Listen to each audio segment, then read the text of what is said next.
Today, I have Sherice Griffiths with me, a comedy writer and director who won the BAFTA Rocliffe New Writing Competition for her TV pilot, The Big 3-0. And she also currently has a short comedy film that's touring festivals, a mockumentary called Killing for a Living, which has a fabulous cast of assassins. So, Sherice, I would love to start there and ask you, why mockumentary and why assassins? Great question. So I guess why Assassins? Well, it started off as a lockdown project, just a bit of fun, really. So I kind of went into a different world and came up with this idea that, being stuck in a house together is pretty rubbish. But what would that look like if you were kind of all assassins in one place, kind of having to sort of live together and work together? So that's kind of where the idea came from, really. Yeah, why mockumentary? I guess for me, I've always loved mockumentary as a genre. I love things like What We Do in the Shadows and The Office, and it was kind of like my homage to those TV shows, really. It's also quite an achievable genre, I felt, on sort of a low budget scale. So yeah, we did it quite cheaply, and yeah, it was just a lot of fun, really. Amazing. Yeah, I think the fun really comes through. I had a lot of fun watching it. I wanted to dig into the tone a little bit more because you make it look so easy. You really nailed like a really funny mockumentary tone that completely captivated my attention and had a great arc to the 10 minutes. But I think that's harder to do than it looks. So I'd love to know a little bit, but first of all, about your process when you were scripting.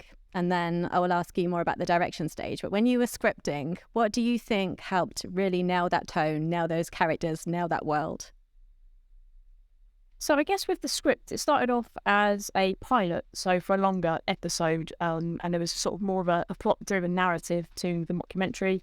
And from there, I kind of thought, okay, so this is what would be in sort of like the TV, equivalent. But then I kind of thought, what can I actually make on a sort of low-budget scale, and kind of converted that into a short. So actually sort of fleshing it out into a sort of more series document. So there was a treatment, a pitch deck, and also the script for the sort of 30-minute version. Really helped me kind of get into the heads of these characters and kind of figure out how they would react in different scenarios. And I think that really helped when I sort of had to dilute that down even further into a short film, because I knew these characters so well by this point, that I was able to kind of go, oh yes, I know this character will react to this in this way. This stimulus will, get them to react in this way, and that will create this great moment of comedy. So I guess, yeah, it was just something I sat with for such a long time that these characters just really became part of me in that way.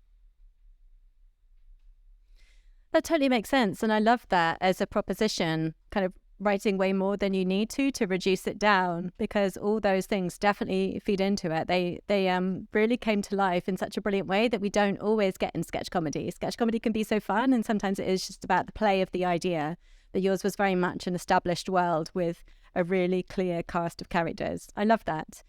And how did you think about developing the conflict within that household? Because I thought it worked so well and added so much to the comedy. Yeah, so I guess one thing I really like to do with comedy is think of who would be the worst possible person to go through this situation. And that's kind of how I started off with coming up with the characters. So there's like an intern who's kind of like, we doesn't really understand the world, but he's kind of helping do cleaning and do all this sort of stuff for the assassins. And he's very much like a dog's body in this.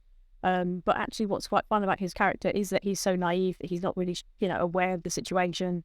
And having someone like that who's working with these sort of ultra professional contract killers, just create this really nice juxtaposition, kept it quite light and friendly rather than it being sort of like, oh, everyone's dead, we're gonna die and kill everyone. It's a bit more fun and more uplifting, I guess. So yeah, we're kind of playing with that and looking at the different conflicts between different characters. Obviously you've got characters who perhaps have a similar sort of nature about them.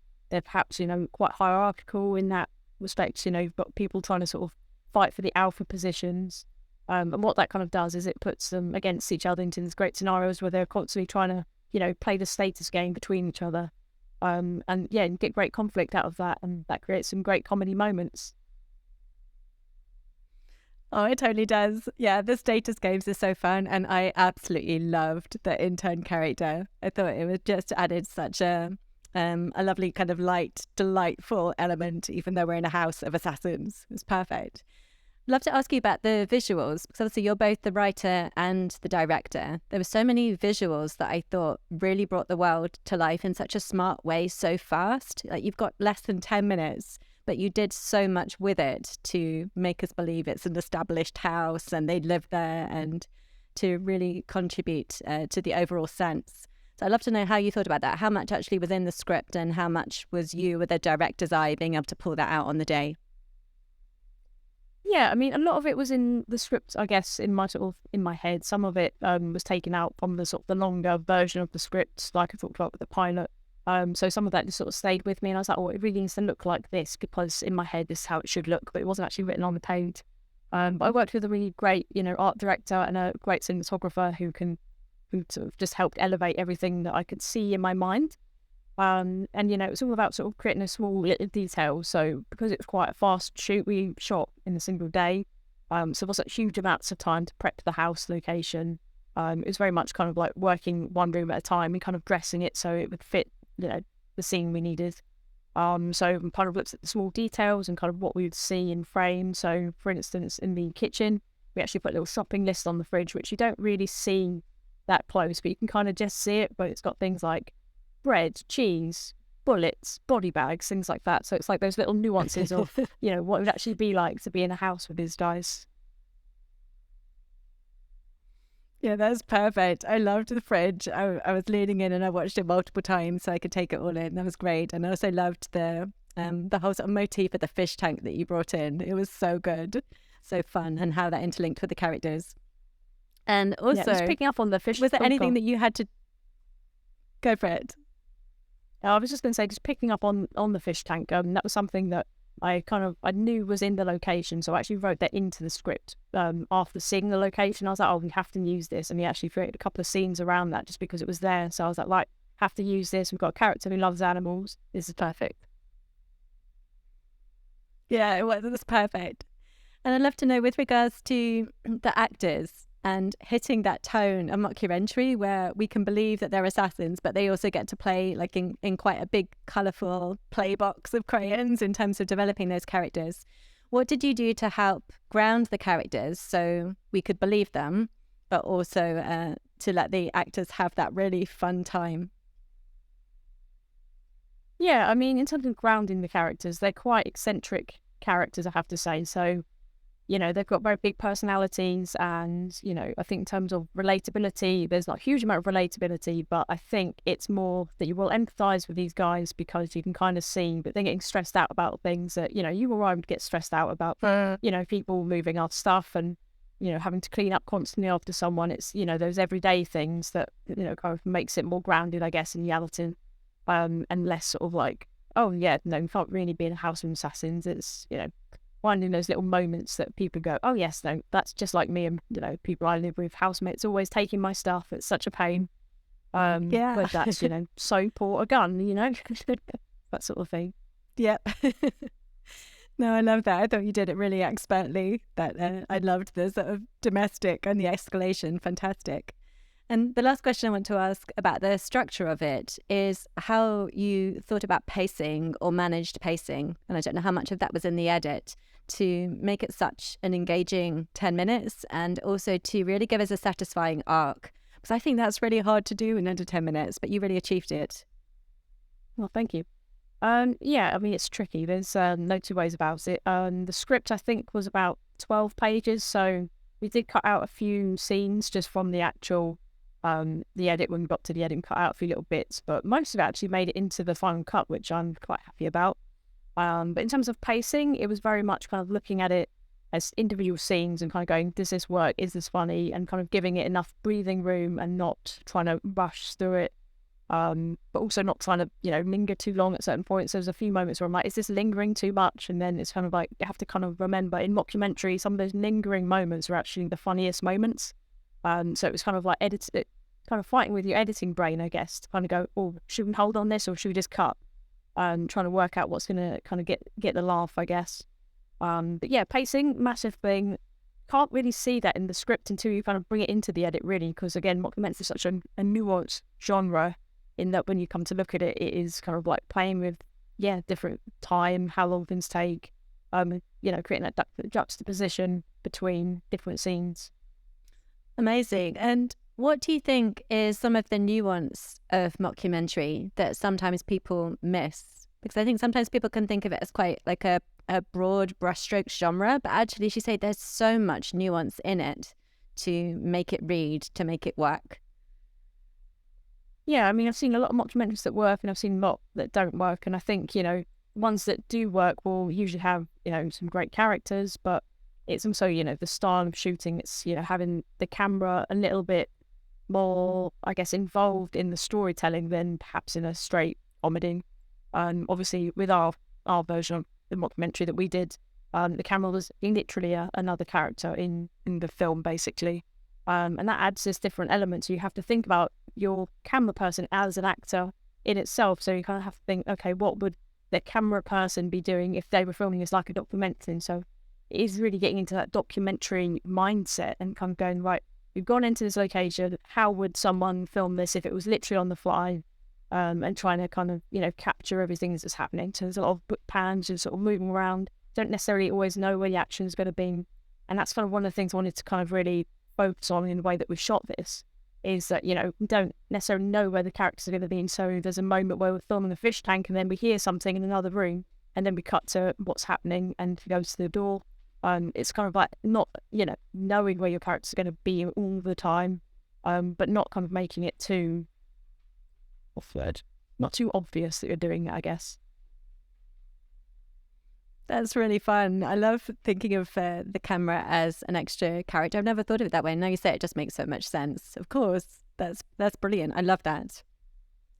So I'd love to ask how, when you're writing, before you get onto the set and before you're there with your director's eye and your performers, how do you calibrate for yourself whether something is funny, whether it's working or not, and how do you test that for yourself or potentially then go to others to get feedback? What does that look like for you for different projects? Yeah, I mean, that's a great question. That's the thing. A lot of the time you write in isolation, so you're kind of trying to make yourself laugh. And, sometimes you can be like, yes, this is hilarious. And you'll say the joke to someone else and they're like, I don't get it. So, you're constantly kind of having to kind of bounce ideas off other people. I'm lucky I've got some really trusted people who I can kind of just show my stuff to and get great feedback on stuff, if it's working or if it's not working. And then sometimes, you'll think something's working and then you'll get to the actual day of production and some things won't quite feel right. And I think that's when you have to really trust your gut and kind of go, okay, this isn't working, so let's try something else and, see what we can do to kind of bring that humour back into it. I was quite lucky with Killing for a Living. We had great actors who were really happy to improvise. So we had a few moments where we were like, can we make this funnier? And just kind of let the actors have a bit of free reign. And there's a moment where Ruth is kind of eating an apple, and that was all in the script, and she's meant to be eating this apple. And then she does this other thing where it was completely improvised, where she stabs the apple. We had a few takes like that, and then she ended up stabbing the kitchen counter accidentally. And you just kind of, things get to a point where you're kind of like, okay, it's probably going a little bit too far now. She's going to start, doing too much. But it's kind of knowing when to kind of play and when to kind of, change up your ideas. And I think, being adaptable as a director is a massively important skill, just because you don't always know if it's going to work. And when it comes to it, you have to trust that feeling you've got. And if you're not finding it funny in the moment, you're just going to find it funny. And so you have to, if you're laughing on set, I'd say that's a really good sign. Because if everyone else is, chuckling and enjoying themselves around you, kind of like, right, yes, this is working. So trust that. I so admire that you managed to keep that attitude when it's like a 24-hour shoot. I mean, I know you didn't shoot for exactly 24 hours, but within 24 hours that you did it in a day. That's amazing that you can still bring that play. I see why it's so necessary, but I can also see how there could be a lot of stresses in that kind of situation, to be the one who's having to make the decisions and put it together. But I love that. And I know you've got quite a lot of production experience more generally, as well as being a writer and director. What do you think from that has helped you kind of really strengthen your craft or your attitude towards making the work? Like, what are some lessons that you've learned that are helpful, do you think? Yeah, so like you say, I've done quite a lot of different things in production. So I've, spent some time as a first AD. I've worked as an editor, and I've done, I've worn a lot of hats basically. I also direct commercials and, music videos, things like that as well. And I'd say all of it kind of just helps you as you're kind of building up your tools as a director, because you'll always be thinking ahead. You'll always kind of have different things in your mind. So just from having experience working as a first assistant director, I'm very conscious of time. So when I look at a script, I'm like, right, can we do this in a day?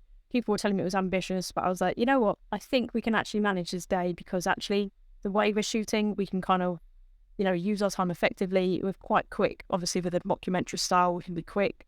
So it was pretty ambitious doing 12 pages in a day, but because I had that prior experience, I could kind of go, yes, I know I'm going to make the day. And again, even by directing like commercials, you don't have huge heaps of time to do things as much as some people might think to do. A lot of the time is a day or 2 days just to kind of get the stuff you need. So you're working constantly. You're always behind, basically. So you have to kind of always know you've always been slightly behind, and just try to kind of find those moments to claw back where you can. And again, it comes back to being adaptable as director, going, right, what can we lose? What can we keep? What's essential to the scene to tell the story? And, you end up losing little bits, but then sometimes you'll gain extra bits. So you're kind of like, oh, let's just grab that now. You can kind of be looking for those moments and those things that you can do and sort of, build up your arsenal of things.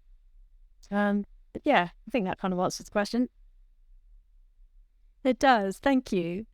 And with Killing for a Living, it's currently at lots of amazing comedy festivals. You've submitted it and it's being shown. For anyone who hasn't been through that process, is there anything that you've learned through doing it, or that you think would be useful to know if you were winding back in time and starting at the beginning of that again? What would be useful to know? Yeah, so I mean, with film festivals, I made a short a few years ago, and I was like, I'm going to send it to Cannes, I'm going to send it to Sundance, and it wasn't brilliant, it wasn't the best short ever, but I still submitted it, and I did all this stuff, and it got into a few smaller festivals, and I was like, okay, so actually, it's kind of figuring out where your film maybe could sit, and it's kind of knowing whether or not you want to kind of, go for the Sundance, go for the Cannes. And sometimes it's best to kind of go, okay, maybe, I like this film, but maybe it's not quite right for that festival. For Killing for a Living, we didn't go down the sort of the top tier festival route. We went very much strategically for comedy film festivals. So we looked at a lot of UK festivals because I'm based in the UK. But we also looked at a lot of specialist comedy festivals. So we got into Toronto Sketch Fest, which is a really great comedy festival over in Toronto. And the film played, I think it was a couple of weeks ago now. We got a great reception. I had people on Twitter messaging me going, I just saw your film here and it was great.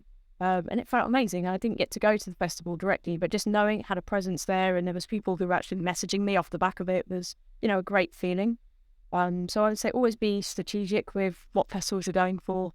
Can be really expensive. So if you're picking the ones that you really want to go to or the ones you think your film would fit into, I think you'll, get more of a fighting chance really of kind of getting it seen, getting it out there.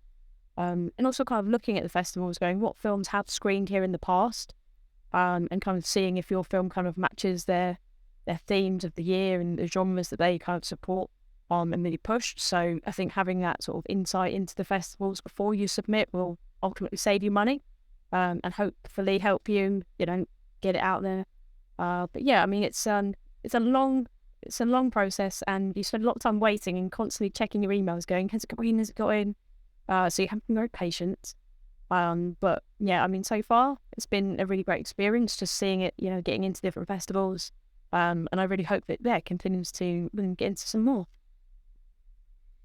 Well, congratulations on managing all that. I definitely want to be rooting for it because it really deserves to do well.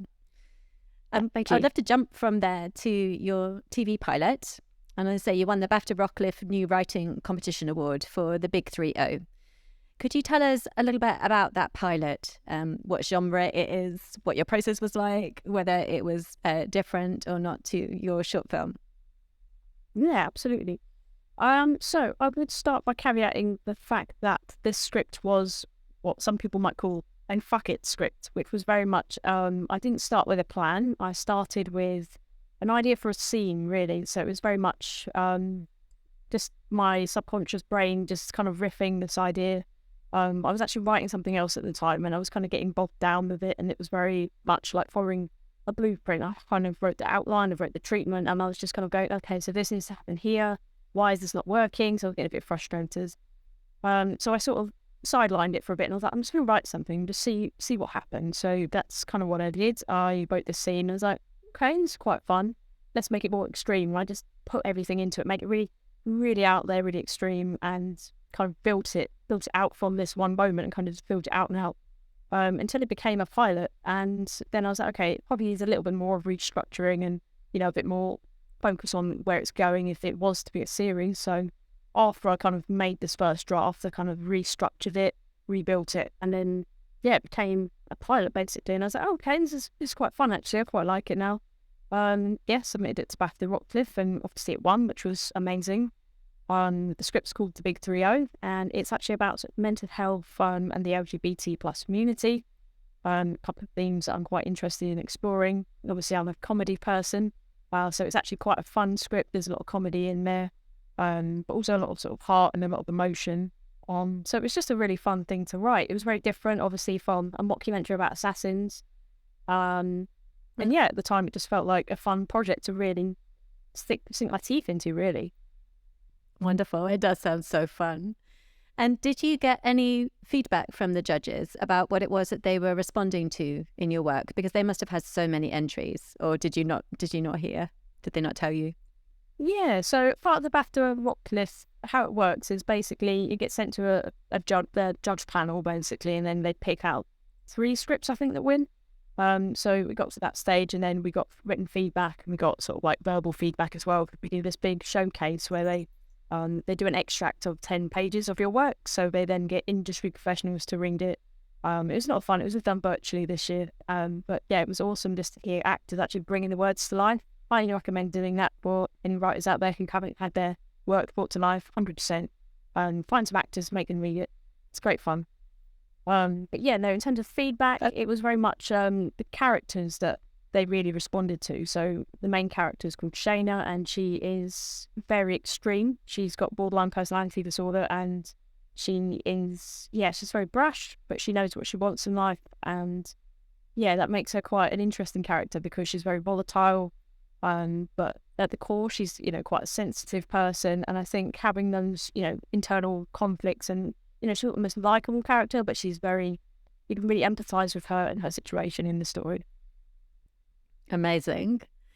And from everything that I've seen at your work, like, characters are such a strong point with you. Do you have any particular methods that you like for how you collect characters, whether it's basing things on elements of yourself or watching other people, or things that you think, oh, that's not very good, I would do this with it? Or does it come when you're on the page? Like, what's that process like for you for creating these kinds of characters that you say are extreme, but they also obviously clearly have a core that people are responding to?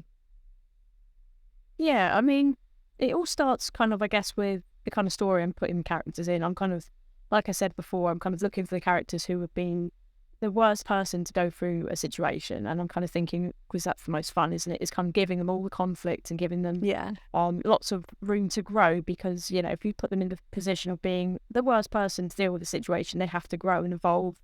And I think that growth and character arc is really what people kind of like with my work. But yeah, in terms of starting from the ground up, I guess I start with kind of building a profile for my characters. I've got a nice like a character sheet, and I'll start filling that in with different details about their sort of their past, things they like, things they don't like. And sometimes I'll write little scenes that aren't related to the script and just sort of put them in it and kind of see how they would respond. So I'm very much in the mind of the character. So going back just to Killing for a Living, I put the characters into a different scenario where they've missed a flight, and we're just seeing how they kind of respond in those scenarios.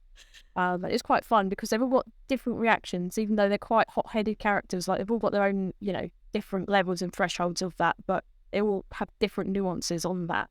So it's not like, oh, they get angry. It's like, how would they get angry? How would they start trying to play the system differently to get what they want? So they've all got their own ways of doing things. And I think just sort of taking them out of the story you're writing, going, what would this character do if this happened?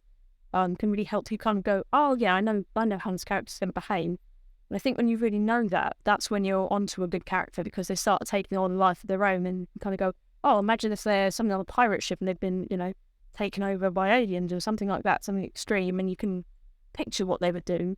That's really when you're going, yes, this character is, you know, a bit more fully formed and perhaps ready for the story. And then you can go back and go, right, yeah, I know how they'll behave, so kind of have those steps.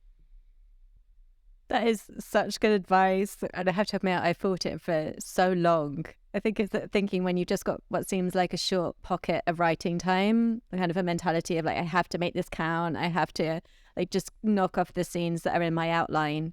But as you say, it's so incredibly helpful to put those characters in other situations and to have that play and know that it does feed back in. But I resisted it for far too long. So I think that's amazing advice. And I wish I could have given that to my younger self. Perfect. So I'd love to ask you as well with the pilot process, how are you managing that process overall? And is there anything that you're sort of learning as you go that feels new to you about how it's being managed?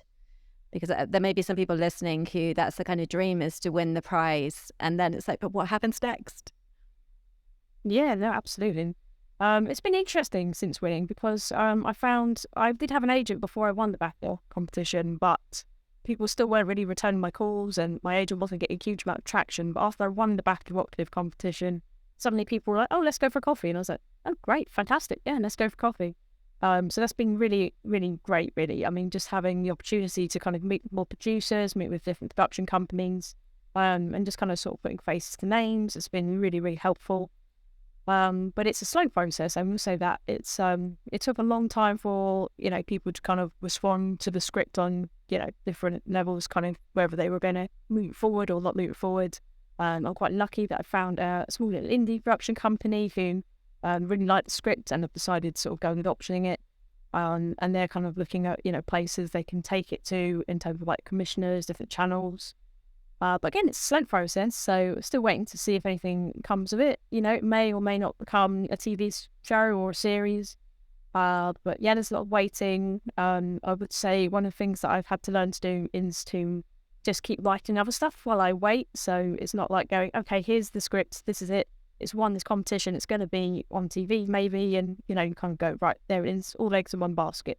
Can't really do that as a writer. You really have to kind of go, okay, so that's ticking along, what's the next thing? And trying to get more stuff to my agent, trying to get more stuff written. It's a constant process really, and it's like having homework. You've always got homework to do as a writer. So yeah, you never really stop, and yeah, you have to keep going and keep making stuff because you never know when it's going to land. Even if you think you're kind of moments away from getting that golden ticket, you might not be. So you really have to kind of keep lots of things going, keep the wheels spinning. Yeah, be very patient. Yes. Oh, that must be hard sometimes, but I think it's really good advice. And I'd love to ask you, I know more about the agent manager system in the US than I do for how it works in the UK, just because of listening to podcasts and having access to resources online. Having an agent in the UK, I'm assuming your agent's in the UK, how collaborative or not is that process? Or is it more about setting up the meetings? What's it like? It's pretty collaborative, actually. I've been really sort of happy with my agent, Pippa Dadney. So yeah, it's very collaborative. I will send him scripts and then he'll give me notes, which is really helpful just to, get someone else's opinion on things. Before I send him stuff, I do send it out to other people as well. So I've got sort of like a range of notes. And when it comes to notes, I would say send it to more than one person because everyone's view is very subjective. And some people might go, oh, I really love this. And then some people might hate that. So I think if you get sort of like a few different opinions and you're hearing the same notes coming up time and time again, that's when you go, okay, there is something in this that they're saying needs to change or is working. But I just think that's super helpful. So yeah, having him to just sort of look at my stuff and kind of go, oh, I like this about this, but I'm not sure about that. It kind of just, helps inform my writing. It also helps me make decisions on whether or not to stick to my guns or if I'm going, okay, actually, I didn't need to change this.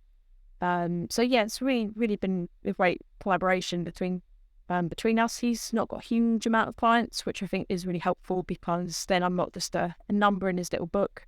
So I think choosing an agent wisely is also worth thinking about because, say you win the next big competition, you could be getting offers from everywhere. I would say really research the people whom you want to work with, kind of look at who they're already working with. Do they have people in your space already? Do they have the right connections for you? Because that's just really going to help in the long run if you kind of go, okay, this person does comedy, they've got this comedy already, this is useful for me because then I can kind of, latch on to those other connections they've got.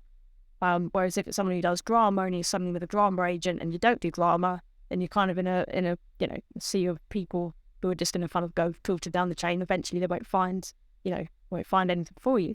So yeah, do your research, figure out if you're a good fit for them as well. It's not just about being a good fit for your agent. It's kind of, it works both ways. It's a two-way street. So I think you've got to gel, you've got to have a good rapport, and don't just jump on the first person who's going to say, yes, I'll be your agent, because you've got to make sure it's right being. Again, really good advice. It must be so hard to do when kind of that's the goal, you want that agent, but it's having that level-headed approach sounds absolutely vital. Like you say, it's a long game, so very good advice. And I would love to know, in terms of when you're getting that feedback, as you say, get it from more than one person, is there anything that when you kind of wind back a little bit in your career that you realized was something that you really needed to work on in your craft? Like for me particularly is setting. That's the one point I need to keep strengthening. Was there any particular area of your craft that from feedback or just from yourself you knew you needed to tackle? And if so, how did you go about it? Whether that's character or dialogue or setting or structure, I'd just love to know. Yeah, no, that's a really good question. Yeah, I would say it's probably just sort of tightening up plots, really. I think sometimes I can get maybe a little bit too carried away with characters, and I'll have a plan, then suddenly my characters may derail the plan and they'll go somewhere completely different. So I had that with a feature script that I was writing. Started off with a good solid plan, followed the structure, and then suddenly my character went off in a completely different direction, and I was like, I don't know if that's the right way, or if I should kind of try and pull them back to the outline. So kind of knowing when to sort of trust whether you should follow the direction it feels like your character's trying to pull into, or whether you really need to sort of bring it back and keep a bit more focus in the structure, can be quite an interesting battle to have. I haven't quite sussed that one out yet, because sometimes, you have to kind of try it both ways to figure out which is the right method and the right way to get there. But I said trial and error. Eventually you'll find the thing that works, because, we kind of keep going back to it. Life is rewriting, as the cliche goes. So yeah, keep trying it out. I've done a few things where it's really not worked and I've got a little bit stuck into it, and I'm like, right, I've just got to scrap it. And I've had to scrap, I think, a whole script once, just because it just completely changed direction. I was like, this is not working at all. So it was pretty much like a ground zero rewrite. But that's okay. It happens. Sometimes the scripts aren't quite functioning the way you want them to, and it's fine to just take a step back and go, okay, it's not working, but there's elements from this that you can take into a new draft, whether it's whole scenes or whether it's just, knowing where you don't want it to go. Don't beat yourself up over it. It does happen, and to everyone. When you hit draft 50, maybe you're on to the right thing, but maybe you're not, so you've got to keep going. Perfect. I love that. And when you're within a writing session, I don't know how you organised your writing time, whether you like to do a particular time of day for a certain amount of hours, or whether you're flexible about it, I don't know. But if you are in a writing session and you do find yourself getting really stuck, do you have any tips for what you do to deal with that? Do you push on through? Do you brainstorm? What's your top tips for a day when you're really stuck? Top tips for days when you're really stuck? Oh, we all have them. I think, sometimes it's easy to say take a break and walk away, but sometimes you've got a deadline and you're like, oh crap, I need to get it done like super fast. So I think trying to not get to the point where you've got that deadline looming is really helpful. So try to structure your time in a way that, you're not at the end of the time and you're like, oh no. So you're not racing to this end point. But I think, take the time you need. Don't try to rush anything out of yourself, because writing is, again, you need patience to write, because it's not all up in your head straight away. It doesn't come to the page so quickly, you know what I mean? Words don't always come freely, like these words I'm saying now. So you have to give yourself the time you need. Walk away from the laptop, go for a walk, forget about it. The best ideas I have tend to be in the shower, or when I'm brushing my teeth when I haven't got a pen handed.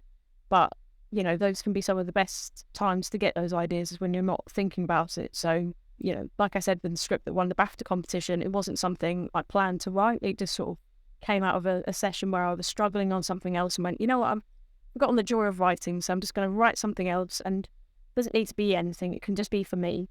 And sometimes that can be your best work, because that is, it comes from a place where you've got the passion but love. And I think if you're not feeling that passion and love, you need to, figure out how to get back to that place and get there by any means necessary. That's wonderful. I'm also going to write down in capital letters on a post-it and stick it to my laptop, patience, because I think it's something that I lack. And again, like you say, if I'm working on novels myself, so it's a quality that I need to cultivate more of. So I'm definitely going to write that on a post-it and think of you next time I'm stuck in a scene. Yeah, amazing. Thank you so much. You've given us so much practical advice. In the last little section of the podcast, I'd love to just zoom out to the broader landscape of comedy and just ask what you're enjoying currently in shows that you're watching or content that you're consuming that's within the comedy world. What's fun for you? Yeah. So I've just finished watching Our Flag Means Death, which has been a really fun comedy. I think it's on BBC. I can't remember where it is. But yeah, it's got Taika Waititi in it, and he's one of my favourite directors, although he's more, I think he's just an actor in this, but say just an actor. It's still really funny. It's a great little series about pirates, because what's not to like about pirates? And what else am I watching? I've just got the DVD of Swiss Army Man, so I'm going to watch that later, because I'm really loving what the Daniels are doing at the moment. I loved Everything Everywhere All at Once. If you haven't seen that, go and watch it immediately, because it's brilliant. So yeah, I'm just checking out Swiss Army Man to see what that looks like. I've heard lots of mixed things, but I'm sure it's going to be a wild ride. So yeah. Amazing. Yeah, I was thinking about the Daniels when you were talking about commercials and directing commercials. I heard them interviewed on the Script Notes podcast, and I didn't realize how much of their background that was too, and how incredibly useful. And when I thought about what it would be like to make commercials and music videos, they'd also made lots of music videos, I was like, that makes total sense in terms of the energy that they're bringing to it and how they're putting it together. And they also talked about having to work very quickly and with lots of improvisation on the day, which I wouldn't have known. I wouldn't have known how much it was structured, but it sounds like they brought all those skills to making Everything Everywhere All at Once. So I love that. Yeah. Amazing. I'm writing down those recommendations and they're going on my list. Thank you. And I would love to wrap up with advice. Any advice that you've been given as a comedy writer, director, creator that you found helpful or has stuck with you? Yeah, so I guess the one piece of advice that has really stuck with me is the 10,000 hour rule. You may or may not have heard of it, but basically they say if you spend 10,000 hours doing anything, you will become, a master of said thing. So I'm, every time I'm writing, I'm thinking this is another hour I'm putting into this. Hopefully at some point I'll become a master. I'm sure I've still got 9,900, hours for something to go. But I think, there's, the practice makes perfect rule, isn't there? You keep going, keep practicing, and every bit of writing or directing you get to do is, more practice. So you're always going to constantly be improving, keep, taking those steps forward. And yeah, just don't give up. That's great. I actually feel like that's a really reassuring way to think of it. Because I think sometimes I can be like, right, I've got this hour, and in this hour I must accomplish this from my outline, and I must finish this scene in this way, and to actually just think of it more as practice and, like you say, the trial and error, and have the patience around it. I love that. You're just full of so much good advice. I'm going to be remembering you all through the rest of this week when I'm on my laptop opening up Scrivener. Amazing. Before we finish, where can we point people to if they want to find out more about you or your work? And of course, I will put these links in the show notes too. Yeah, sure. So you can go to my website, which is shericegriffiths.com, or you could always follow me on Twitter.